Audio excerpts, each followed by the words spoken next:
30 octombrie 2007, Gherla. Marian Mitrică efectua un zbor de verificare cu un MiG-21 Lancer, o zi ca oricare alta.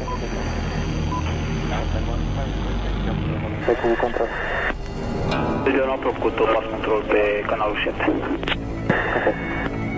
Control pe 21 cu Alfa 3654 la Frata, nivelul 160, pentru zona de lansare. Tango 221, control radar, calați altimetrul pe standard, aprob urcarea, zona liberă. La turnul de control se afla absolut întâmplător soția lui Mitrică. Ea îi coordona și le aproba manevrele. Mitrică ajunge la 6500 de metri, dar ceva nu era în regulă.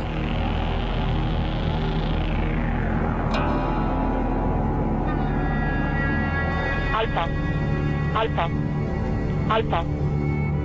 A dispărut cupola. A dispărut cupola în maniera cea mai proprie a cuvântului, a expresiei. În imagine se văd două corpuri care au o stare de agregare solidă, nu sunt translucide și au fost înregistrate de camera de luat vederi dispusă în interiorul aeronavei.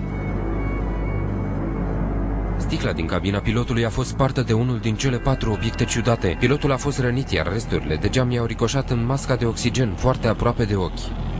Sticla organică, care este destinată pentru protejarea pilotului la înălțimi mari, stratosferice, nu putea să fie spartă decât de corpuri foarte dure.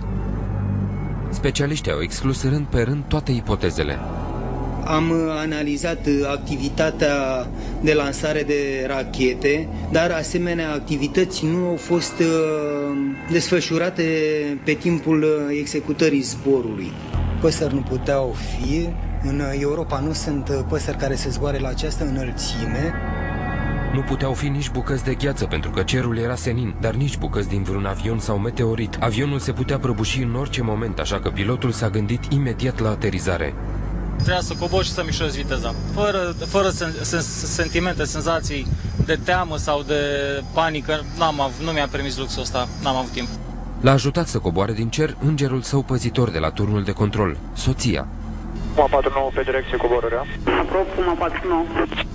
221 control. Avionica. La 47 de mile de reper, 221 cursul tău.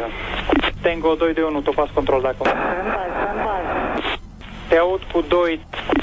A auzit toate comenzile până când migul a ajuns pe pistă. Un final fericit de film, ar spune unii. Un noroc, ar spune alții. Un mister, spun specialiștii. Știm ce nu putea fi, dar nu putem afirma ce a fost. A fost primul caz în care s-a demonstrat că o aeronavă a fost lovită de corpuri foarte dure, la înălțimi foarte mari, și primul caz cu final fericit. Acum cazul Mitrică este studiat la universități celebre din lume.